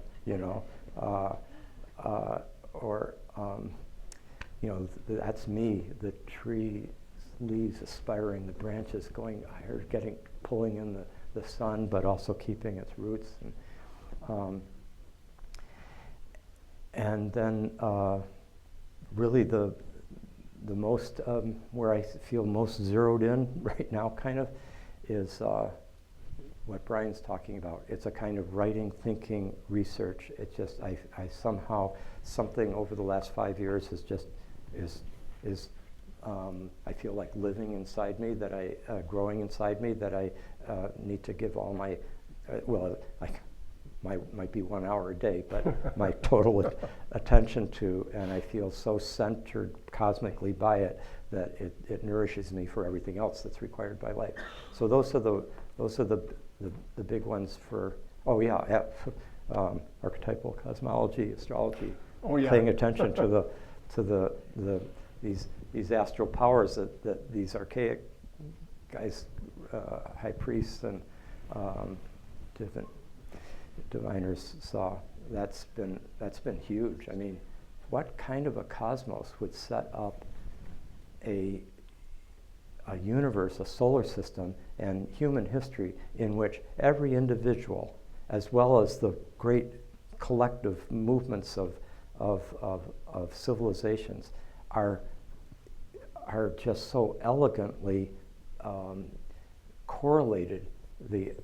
The archetypal movements and patterns of human experience are so elegantly correlated with the movements of the planets in such an enriching, aesthetic, intellectual way that it's like, what universe would do that that didn't care about the Earth and about human beings on it? This is a universe that cares. It cares. And it's pouring in, it's bathing our planet and my life, as well as every individual life that I happen to look at their transits and their birth chart and see how they are expressing these great archetypal gods and goddesses in their lives. It fills me with wonder every day. And I feel the cosmic love and care and intelligence that is just pouring in on our Earth and on every individual and moment. That's a big one for me too. That's great, Rick. So, way in the back.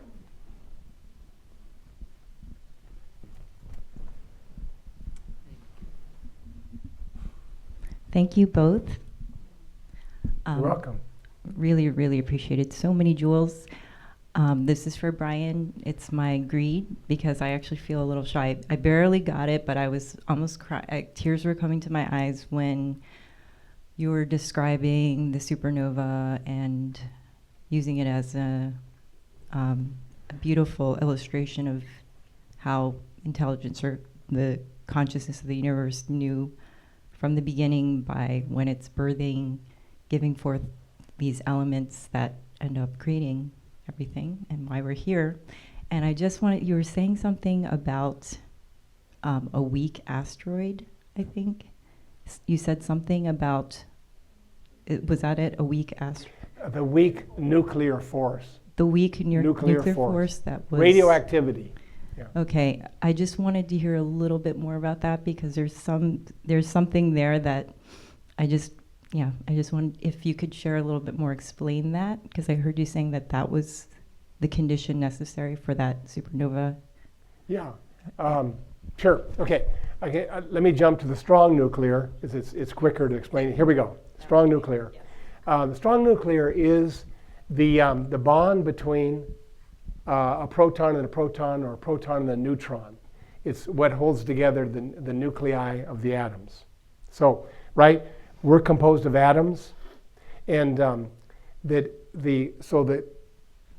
all the protons have positive charge. They repel each other electrically. The strong nuclear holds it all together, right? I just love this image. I mean, I was an adolescent when I learned this, so you have to forgive me, but still, it's so interesting that if you had a light switch and you could just flick it and turn off the strong nuclear just for a second, we would all just turn into dust, because all the nuclei in our bodies would blow apart. Look, it's not going to happen, so. It's just a way of understanding what's taking place second by second, right? So that it's a force that's happening.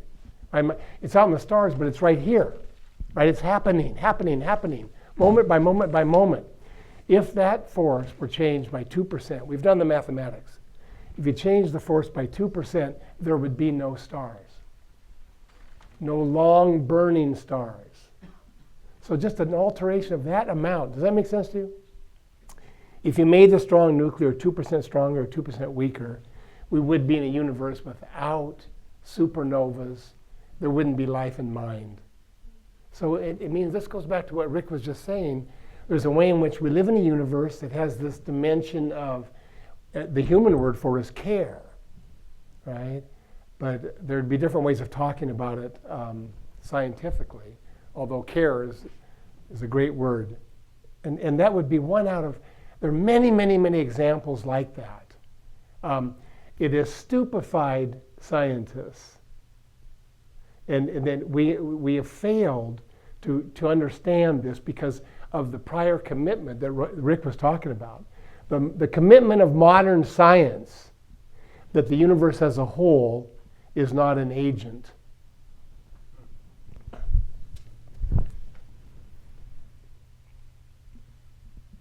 There's another hand.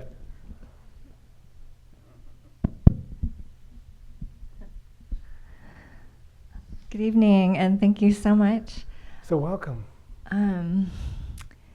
Just a couple of thoughts or comments, some images that came to mind. Like, I really loved how you were talking about how the seed of the universe knew, or had that knowing of what it would become, and like its developmental trajectory. And then it came to me the idea of like how, on that maybe more microcosmic scale, how the seed of like an apple seed knows it's going to become an apple tree, and an apple or a watermelon seed knows that it's going to become a watermelon. You're like, how do these things know?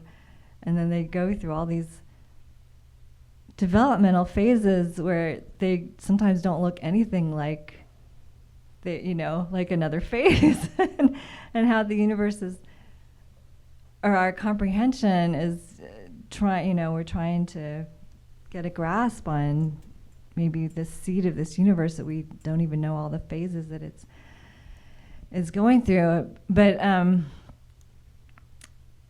it's exciting to think that that the seeming chaos, but there's that order, and there's the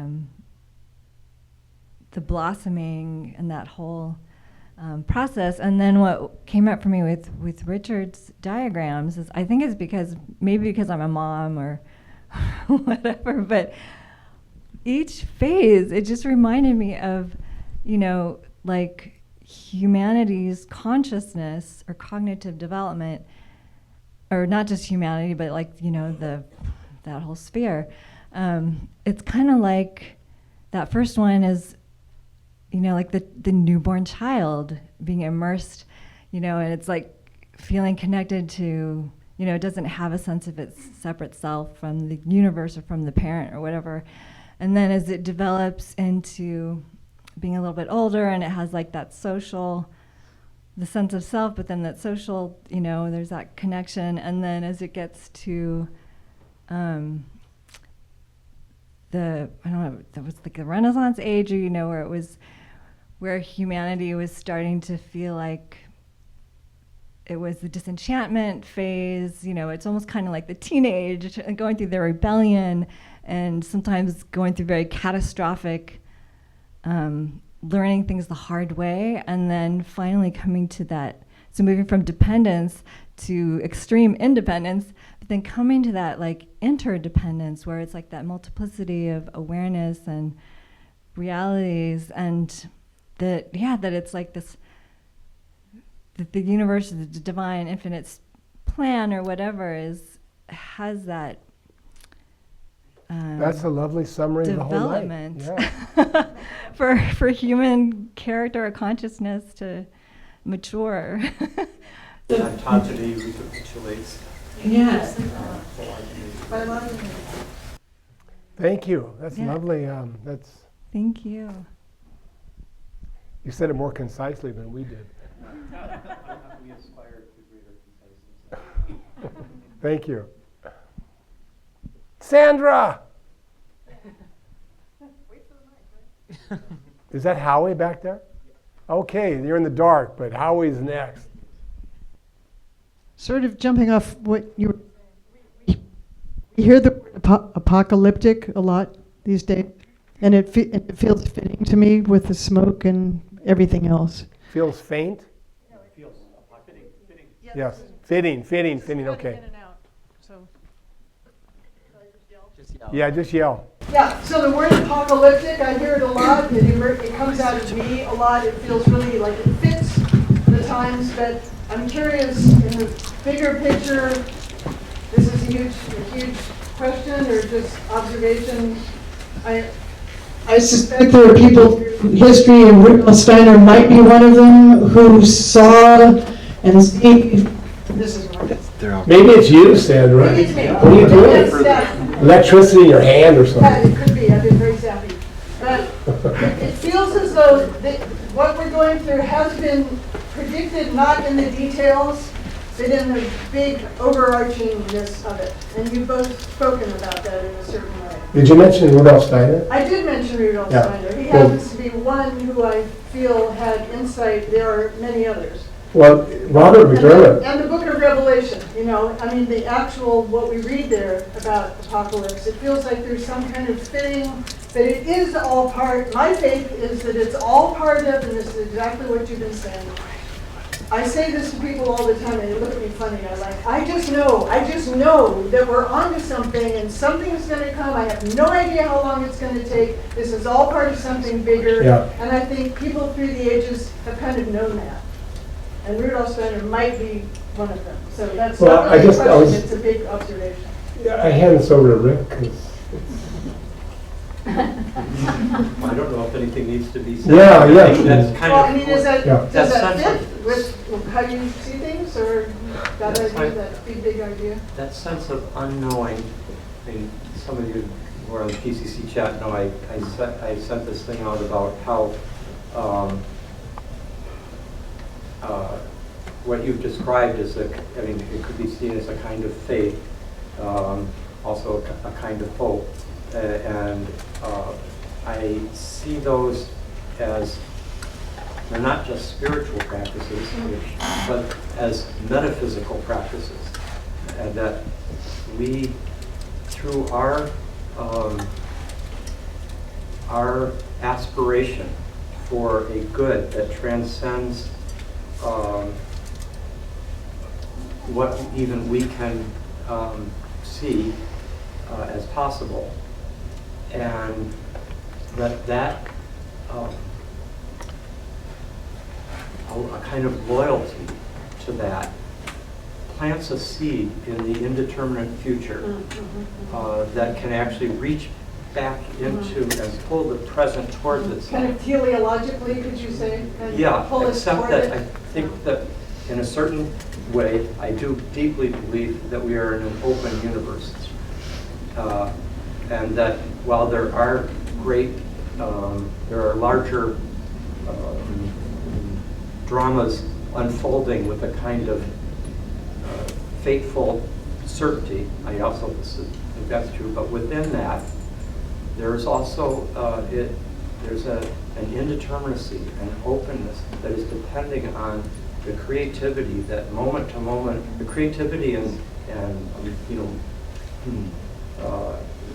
level of courage, level of consciousness that we bring to this, level of caring for each other, for the future, for the seed that's in us that's growing into whatever we're supposed to become. That caring, and that seed is the universe wanting to flower in the particular way that we are somehow intended to flower. But through that caring, we actually, in all those different ways, that actually plants a seed in that indeterminate future, and so we are playing. It takes courage, but it's not a courage that's just depending on us. It's a courage that's partly depending on us, and partly depending on the whole that we're partly creating at the same time that we're working by means of. Get that kind of paradox, and so that's how I try to come to terms with this vast process that's bigger than us, and yet there's a precious pearl inside every one of us that we need to be loyal to, and that has been, in some sense, developed by the painstaking evolution that cosmically Brian just described, and humanly I described, cultural evolution and so forth. So. Howie. Thank you, Brian. You know, I wanted to bring up Carl Jung's distinction that he made between the heroic, the hero and the initiate. And I think this might play a role because I'm feeling, the hero and the initiate, the difference.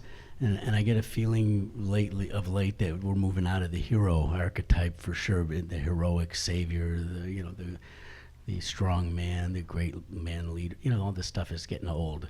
And so I think, I'm wondering if you guys can articulate, if you would imagine, what does the initiate archetype look like? Because I feel like that's what we're trying to fill out with the cosmos in a way, and we don't want to do it too strong because that would be heroic again, and we just make a mistake.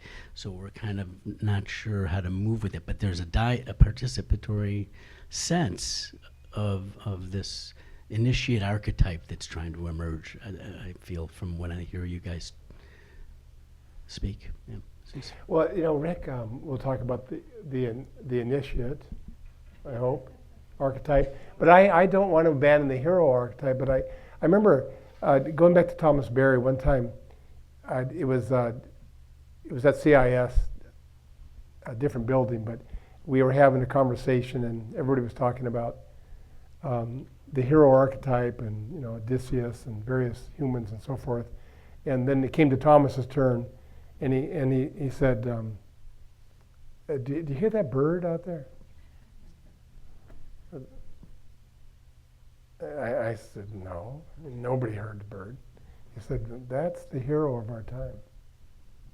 Meaning it was actually surviving in industrial society. It was heroic. It was a heroic life. Rick. This is a good sign that we're almost at the end. Jung he's got so much wisdom in him, and I know what he means. I think I do. I believe, though, that the hero that he is saying needs to be transcended in some sense. That needs to that in a way has helped produce the crisis. Is a less evolved form of heroism, and that there is I think every one of us knows what a true hero is. A true hero is I think every mother giving birth and caring daily for their child, giving their being, their body, their emotional care and everything, that's heroism being played out day after day. It's the hero at this nobler, deeper level is willing to realize themselves by giving their very being for the whole, in one motion, and that can take a whole lifetime rather than one dramatic event, and that in that sense, the initiate is a form that the evolved hero is an initiate, and that they become one, and in a sense, the solar hero and the great mother moon goddess, the sun and moon come together in that one,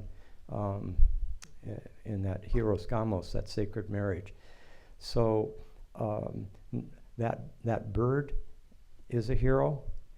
Every one of us is carrying, as Nietzsche says, I beg of you, my brothers and sisters, stay true to the hero in your souls. I think that's really important, but it's a deeper hero than John Wayne. Yeah, just who came to mind. Yeah, it's often a quiet heroism, an invisible heroism. It's a heroism that takes place in the thousand daily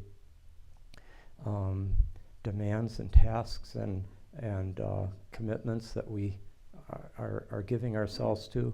But that's, I think, this whole evolution here, and that whole evolution of 14 billion years is a form of the great hero archetype unfolding, and it's in preparing itself in a sense for the sacred marriage with the beloved, and maybe that's a good moment to end. Especially with the beloved. Oh, it's got to be quick. You too. Right, so I'm a counseling psychology student here, so I feel slightly like a fish out of water, and I'm trying to integrate all of this into what I'm learning in terms of therapy. So my question then is, to either of you, is there anything in your field that might indicate to you that the universe laments its own obliteration and evolution? Because in this seeking of therapy and nourishment and healing, I'm noticing that the human condition really seeks witness. And you're talking about the universe as an agent, as a whole, not as like this reductionist sum of parts, but like is this whole thing, like it's an agent that it mirrors and reflects us. So is it just like this parent, and are we just some like bumbling infant, or what are your thoughts on that? I know it's not good. I think that I wish I could do this in a way that. Thank you. Can you hear me okay? All right, so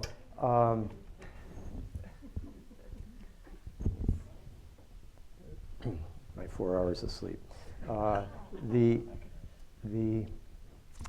That grieving, I think is a key part of the pulverizing, the annihilation, the great descent that we're going through.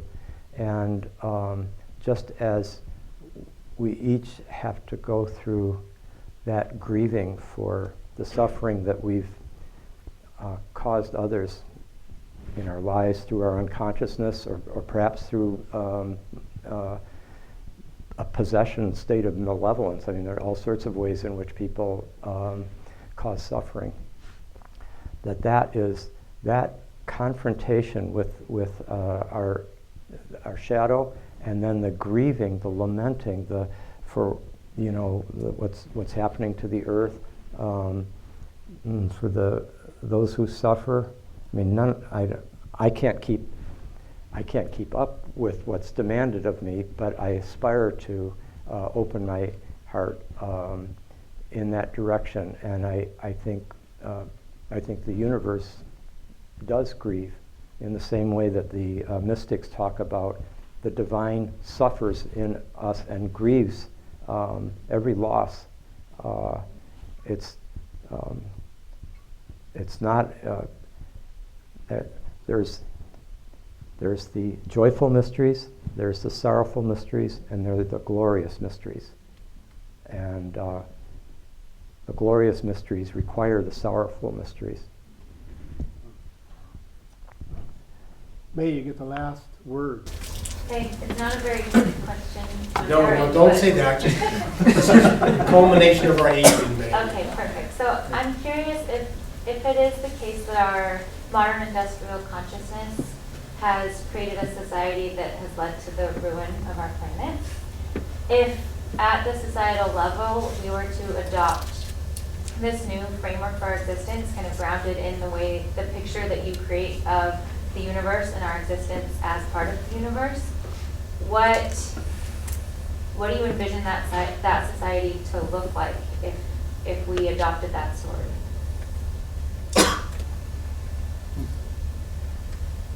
It would be one. It would be a society that recognized creativity as an ultimate.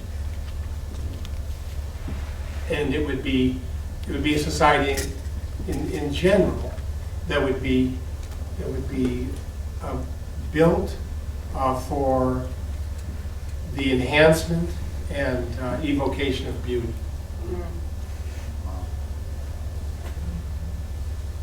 That was the best question of the night, May. That was supposed to be funny. Thanks for coming. Thank you all. Thank you, Brian.